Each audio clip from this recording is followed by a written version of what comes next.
My name is Lila Voss. I am 29 years old, and for the last 11 years I kept my older brother, Ethan's band afloat while my parents treated me like unpaid furniture in their house. We lived in a 2-story colonial on Elmwood Drive in Maplewood, Ohio, a town small enough that everyone knew the Voss family, but large enough for my father, Richard, to maintain the illusion that he was still the man in control. He was 61, retired early from the paper mill after a back injury, and spent his days in a brown leather recliner that smelled of stale coffee and Old Spice, issuing commands the way he once barked at line workers. My mother, Claire, was 59, a former church secretary whose hands had grown thin and veined from decades of typing bulletins and later from ringing them every time. Ethan missed another rent payment. Ethan was 27, lead singer and guitarist of a band called The Silent Accord that had never booked a venue bigger than the county fairgrounds. He lived in the finished basement, practiced until 3 in the morning, and woke at noon expecting meals delivered to his door. I worked as a freelance bookkeeper for 6 small businesses in town, kept immaculate spreadsheets, and quietly funneled money into the band's equipment fund. Van repairs, studio time, and even the $9,400 emergency dental work Ethan needed after a bar fight 2 years ago. I never told them the full amount. Over 11 years, it came to $87,300 in direct transfers, not counting the thousands of hours I spent managing their social media, booking gigs, designing merch, and driving the van through snowstorms while Ethan slept in the passenger seat. Every birthday of mine was treated as an inconvenience. This year, on my 29th, my parents decided to throw what they called a family celebration at the house. They invited 37 people, most of them Ethan's friends and bandmates, and told me on the Tuesday before that I would be handling the food, the decorations, the music playlist, and the cleanup. "It's your birthday, Lila," my father said with that flat smile he used when he expected obedience, "so you should feel honored. We're doing all this for you." I stood at the kitchen counter that smelled of lemon polish and last night's spaghetti sauce, running my finger along the edge of a knife block, and I simply nodded. Inside my chest, something cold and precise clicked into place, the same way it had years earlier when I realized they would never see me as more than the person who fixed what they broke. I spent the next 4 days shopping, prepping, roasting, and baking while Ethan practiced new songs upstairs, and my mother sat at the dining table addressing invitations in her careful cursive, the house filled with the scent of brown sugar glaze on ham, rosemary roasted potatoes, and the sharp tang of lemon curd for the cakes I was told to bake because Ethan's band likes citrus. Smiled through all of it. I had learned long ago that silence was the sharpest tool I owned. By the night of the party, the living room smelled of cinnamon candles and anticipation, and I moved through it like a ghost who had already decided to disappear. The party began at 6. 37 bodies crowded into the living room and spilled onto the back deck where string lights I had hung that afternoon swayed in the December wind. Ethan's bandmates lounged on the sofas I had vacuumed, drinking the craft beer I had bought with my own card because my father said it made us look generous. My mother flitted between groups in the same navy cardigan she wore to every gathering, laughing too loudly at jokes that weren't funny, while her arthritic fingers trembled. Around a glass of white wine, my father held court from his recliner like a king on a throne that I had paid to reupholster 3 years earlier when the seam split. I stayed in the kitchen most of the evening, refilling platters of smoked salmon canapes, slicing the 3-layer chocolate cake I had stayed up until 2 a.m. baking, and washing plates before they could pile up. The air was thick with roasted garlic, melted butter, and the metallic edge of cheap sparkling cider someone had spilled on the counter. At one point, Ethan's drummer, a lanky man named Marcus, wandered in and said the food was restaurant quality. I thanked him without meeting his eyes. Inside my head, the ledger never stopped running. $87,300 in band expenses, $4,200 for the new PA system last spring, $2,800 for van insurance so they could drive to Columbus for that one paid gig. Countless nights I drove them home drunk, while they called me Reliable Lila like it was a compliment instead of a cage. Around 8:30, my father stood up, tapped his glass with a fork, and announced it was time for toasts. The room quieted. Ethan smirked from the corner, arms crossed over the vintage leather jacket I had bought him for his 25th birthday because my mother said he needed to look like a star. My father cleared his throat and looked straight at me. We all know Lila has been helpful around here. But let's be honest. Some days I still think life would have been simpler if she had never been born. The words landed like ice cubes dropped into warm water. A few people laughed nervously. My mother touched her throat. Ethan actually nodded once, as if agreeing with a weather report. The scent of cinnamon suddenly turned cloying, the string lights too bright against the sudden ringing in my ears. I stood at the edge of the kitchen doorway, still, holding a dish towel that smelled of bleach, and I felt no rage, only the clean finality of a door closing forever. 11 years of invisible labor, of canceling my own plans so Ethan could chase a record deal that would never come, of listening to my mother whisper, "You know how your father gets," every time I asked for basic respect. Crystallized in that single sentence, "I wish you were never born." I let the words settle inside me like stones in deep water. Then I smiled the same small, steady smile I had practiced since I was 14, and I went back to slicing the second cake. The rest of the evening passed in a haze of polite conversation and clinking glasses. No one apologized. No one pulled me aside. My mother simply refilled the punch bowl I had mixed and asked if I could bring out more ice. Ethan performed an acoustic version of the band's newest song on the living room rug while guests clapped, and my father beamed with pride that had never once been aimed at me. The cake I had baked tasted like ash in my mouth when I finally took a bite at 10:30, standing alone by the sink while laughter floated in from the other room. I cataloged every cent again in my head, the $12,000 I had quietly paid toward the mortgage 2 years ago when my father's pension check was late, the $3,700 for Ethan's broken guitar after a tantrum, the hundreds of hours I spent editing their demo tapes at 3 a.m. so they sounded professional. All of it done without thanks because I was the daughter who existed to serve. By midnight, the last guests left. Ethan clapped me on the shoulder and said, "Good spread, sis. Maybe do it again." For our next gig, my father retired to his recliner without another word. My mother kissed my cheek, her lips dry and papery, and whispered, "You know he didn't mean it like that." I nodded, loaded the final dishes into the washer, wiped down every surface until the kitchen smelled only of clean stainless steel, and drove back to my one-bedroom apartment on the north side of town. The drive took 12 minutes. The radio played Christmas songs I turned off. Inside my apartment, the air was cool and quiet. No recliner, no bass amp, no expectations. I sat at my desk beneath the single lamp and opened my laptop. The band's financials were all there in a password-protected folder only I could access. Every receipt, every transfer, every contract I had negotiated in Ethan's name because he couldn't be bothered to read fine print. I began drafting the letters, not angry letters, cold professional ones. By 4 in the morning, I had finished. I scheduled them to send at 9 a.m. Monday. Then I booked a one-way ticket to Portland for Tuesday, closed the laptop, and slept for exactly 3 hours on the couch that still carried the faint scent of the lavender spray I used to calm myself. After every family visit, Sunday passed in deliberate silence. I did not answer my mother's 3 calls. I did not reply to Ethan's text asking if I could drop off his favorite hoodie at the house. Instead, I walked through the frozen farmer's market, bought myself a single cup of dark roast coffee that tasted like freedom, and sat on a bench watching steam curl into the gray sky. The words my father had spoken kept repeating in my mind like a looped track. "I wish you were never born." Each repetition stripped away another layer of obligation until only the clean architecture of my decision remained. I had kept the band alive. I had been their invisible manager, accountant, driver, and financier. Without me, the Silent Accord would have folded 3 years ago. After their disastrous tour that lost $6,400, I had covered it. I had lied to venues, sweet-talked promoters, and rebuilt their reputation while Ethan posted selfies and my parents bragged about their talented son. Now that illusion would end. Monday morning I woke at 6, made oatmeal with cinnamon that reminded me of the candles from the party, and waited.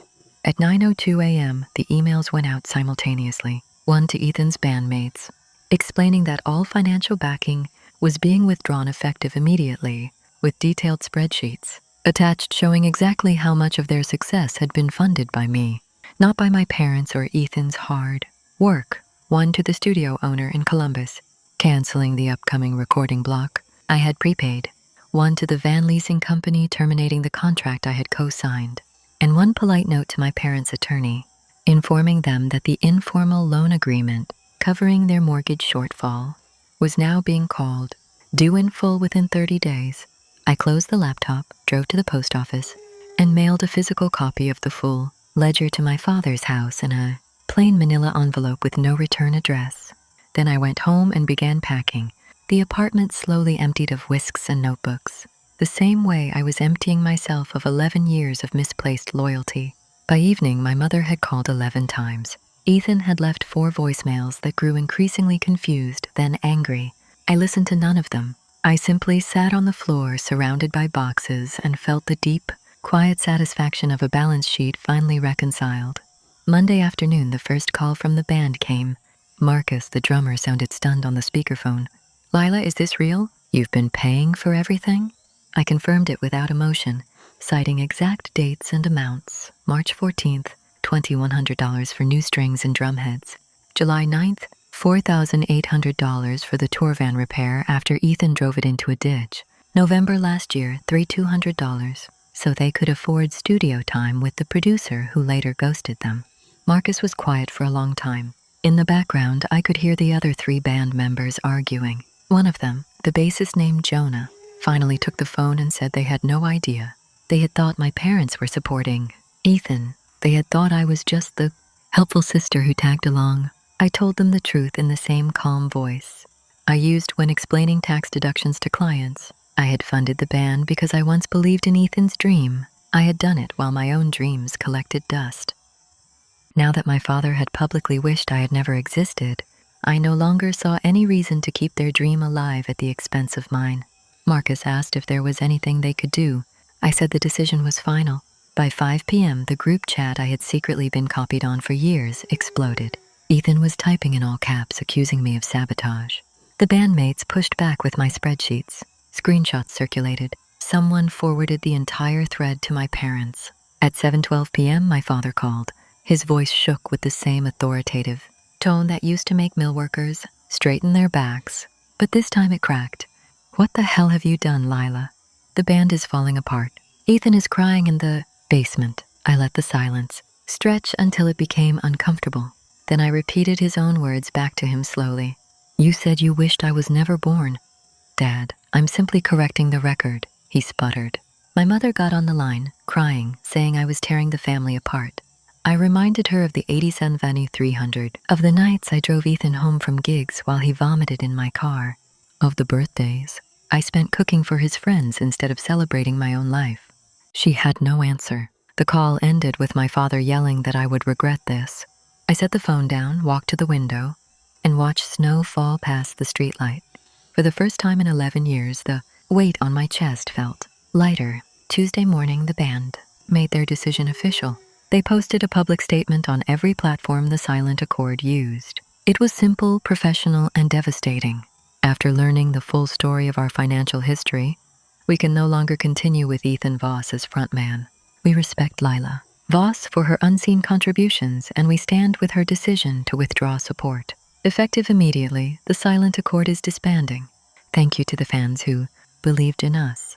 The post received over 400 comments in the first hour. Some called it dramatic. Most expressed shock that the Golden Boy singer had been carried by his sister the entire time. Ethan tried to post a counter-statement, but the other members had already changed all the passwords. By noon, my mother had driven to my apartment. She stood on the welcome mat I had bought myself last Christmas, eyes red, clutching a tissue that smelled of her rose perfume. She begged me to fix it. She said my father hadn't slept. She said Ethan was talking about moving out and he had nowhere to go. I invited her inside, offered her tea in the mug I had painted myself, and showed her the ledger on my laptop. Page after page of transfers, receipts, late-night emails. I had written pretending to be Ethan because he was too lazy to answer promoters. She read in silence while the steam from her tea curled between us. When she reached the final total of $87,300, her hands began to shake. We thought you just helped a little," she whispered. I told her help is what you give freely, not what you extract for 11 years while telling the helper she should never have been born. She left without finishing her tea. That afternoon, Ethan texted me a single message. "I hate you." I did not reply. Instead, I finished packing the last box, labeled it kitchen, and carried it to my car. The apartment echoed now, empty except for the faint scent of lavender and the quiet hum of the refrigerator I would no longer need. I felt no guilt, only the clean satisfaction of boundaries, finally drawn in ink that could not be erased. By Wednesday, the story had spread through Maplewood like smoke from a kitchen fire. The church ladies my mother used to work with called her in disbelief. The mill retirees who still played cards. With my father asked him directly if it was true that his daughter had been bankrolling the family disappointment. My father stopped answering his phone. Ethan tried to book solo gigs, but every venue that once welcomed the silent accord now cited scheduling conflicts. The van was repossessed on Thursday morning. I received confirmation from the leasing company because my name had been on the contract. I forwarded the email to my parents without comment. That evening, my mother left a voicemail that lasted 4 minutes and 41 seconds. She cried for most of it. She said my father had taken the envelope. I mailed and sat with it at the kitchen table for hours, reading every line. She admitted they had taken my labor for granted. She asked if I would consider a family meeting. I deleted the message. Instead, I drove to the airport, checked in for my Portland flight, and sat at the gate watching families argue over luggage. A little girl nearby dropped her stuffed bear. I picked it up and handed it back. She smiled. Her mother thanked me. For a moment, I wondered what it would have felt like to grow up in a family where thank you was ordinary instead of impossible. The plane took off into a sky streaked with winter orange. Below me, Maplewood shrank to a grid of lights, one of them my parents' house where the recliner still smelled of Old Spice and broken promises. I ordered a glass of red wine, opened my laptop, and began outlining the new bookkeeping business I would start on the West Coast, far from anyone who wished I had never been born. The first Monday after I left, Ethan showed up at my old apartment building, only to learn from the landlord that I had terminated the lease and paid the final month in full. He called my new Portland number from a blocked line. I answered on the third ring. His voice cracked. He said the band had kicked him out permanently. Marcus had taken over as frontman, and they had already rebranded under a new name with new management. He asked if I would at least help him find a job. I reminded him of the phrase spoken at my birthday party in front of 37 witnesses. He went quiet.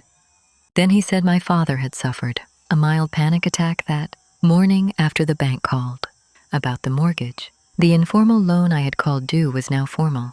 They had 30 days. Ethan's voice broke when he admitted he had never realized how much I carried. I told him realization was cheap when it arrived 11 years late. I hung up without saying goodbye. That same Monday evening, my mother sent a long email. She attached a photo of the manila envelope opened on the kitchen table.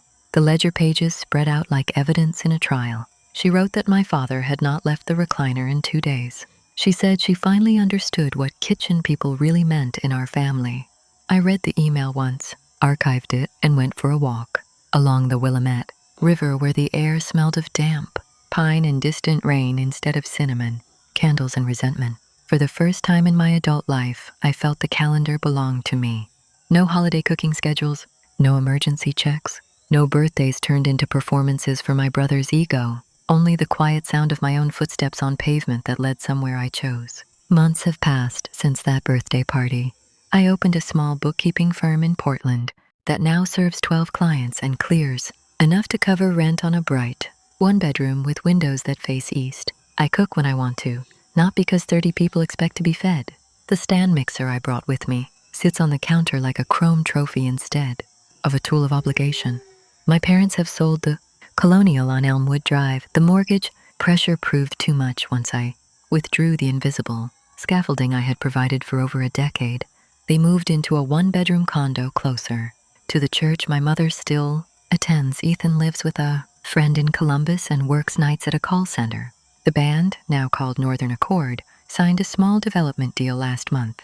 Marcus sent me a polite email thanking me for the spreadsheets and asking if I would ever consider consulting. I declined. Some bridges are meant to burn cleanly. My mother still sends occasional texts, short messages that say she is sorry and that she wishes things had been different. I read them on the porch of my new life while drinking coffee I bought for myself. I do not reply yet. Maybe one day when the ledger in my chest feels fully balanced, I will. Until then, I let the silence speak the words my father once spoke so carelessly. Some wishes, once granted, cannot be taken back. I no longer attend family gatherings. I no longer answer calls that begin with Lila. We need you to handle something. I handle my own life now with the same precision I once gave to theirs. The scent of rosemary and lemon curd no longer triggers dread, it triggers memories of a girl who finally chose herself on the night her own father wished her out of existence. And by Monday, the band that once defined my brother's identity had agreed with my decision. In the loudest way possible, they chose truth over talent. They chose fairness over favoritism. They disagreed with the idea that I should never have been born by proving, in their own quiet way, that my existence had been the only reason any of them ever shined at all. Looking back, the real inheritance was never money or property. It was the moment I stopped performing gratitude for crumbs of affection.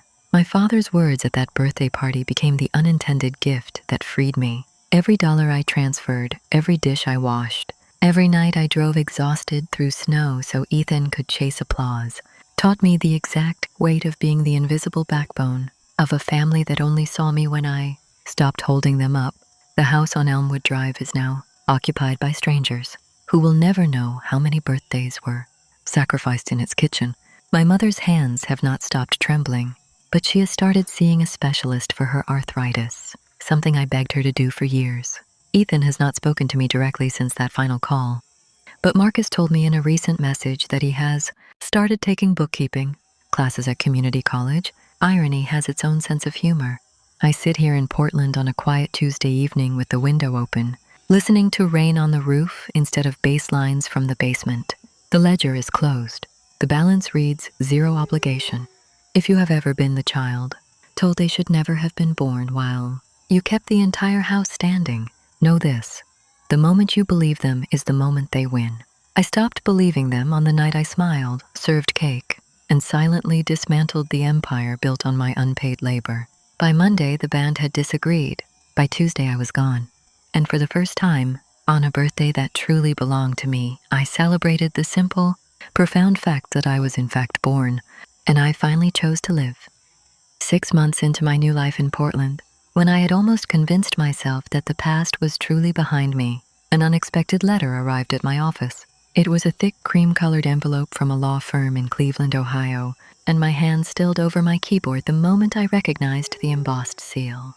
I opened it slowly, expecting some kind of last-ditch legal threat from my parents about the called-in loan. Instead, what I read made me sit back in my chair and stare at the rain sliding down my office window for a full 10 minutes. The letter was from an attorney named Harold Brennan, executor of my late Aunt Margaret's estate. Aunt Margaret was my father's older sister who had passed away from a stroke 3 weeks earlier. I had not seen her since I was 17, when my father had a furious falling out with her over what he called her interference in our family. What I had never known, what no one in the family had ever told me, was that Aunt Margaret had been quietly watching me my entire life from a distance. The letter explained that Margaret had left her entire estate to me, not to my father, her only brother, not to Ethan, her only nephew, to me. The estate included a 3-bedroom craftsman house in the historic district of Portland, only 12 minutes from my new apartment, a stock portfolio worth $430,000, and a personal letter that the attorney had been instructed to deliver only after her death. I drove to the law firm that afternoon. Harold Brennan was a kind man in his late 60s with silver hair and the calm demeanor of someone who had watched many families fracture over inheritances. He handed me a sealed envelope addressed in shaky handwriting. "Your aunt was very specific," he said. "She wanted you to read this alone." I took the envelope home, sat on my small balcony with a glass of red wine, and finally opened it. My aunt's handwriting was thin, but determined. "My dearest Lila," it began, "I have watched from a distance as my brother and his wife slowly bled you dry. I tried to intervene when you were a teenager, and Richard banned me from your life forever. I have kept track of you through old friends in Maplewood. I knew about the band. I knew about the money. I knew about every birthday they ruined. I could not save you then, but I can give you a foundation now. Build the life they tried to steal from you. Build it loudly, Build it without apology. And know that one person in this family always saw you, always loved you, and always knew you were the best of us. I cried for the first time in months, not from sadness, but from the strange healing weight of being seen. I moved into Aunt Margaret's craftsman house on a bright Saturday morning in early spring. I expanded my bookkeeping firm into a full agency, hired 2 employees, and named the business Voss and Margaret Financial Solutions in honor of the only family member who refused to forget me. Within a year, I was clearing 6 figures and serving 43 small business clients across the Pacific Northwest. The news of my inheritance reached Maplewood within weeks. My mother sent a frantic email claiming the estate should have been shared. I did not reply.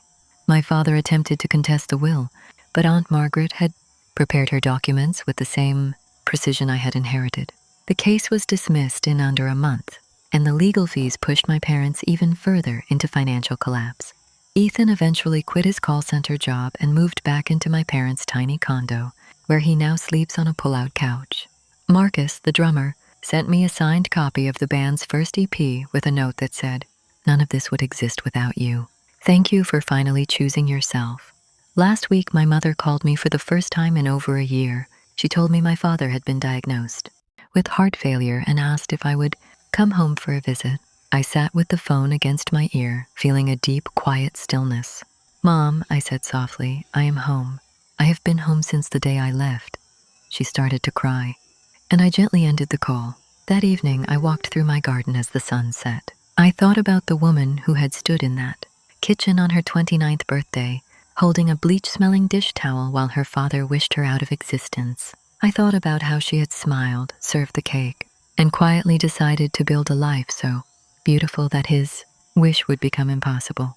To anyone watching this who is the invisible scaffolding holding up a toxic family, you are allowed to walk away. You are allowed to take your labor, your love, and your light with you.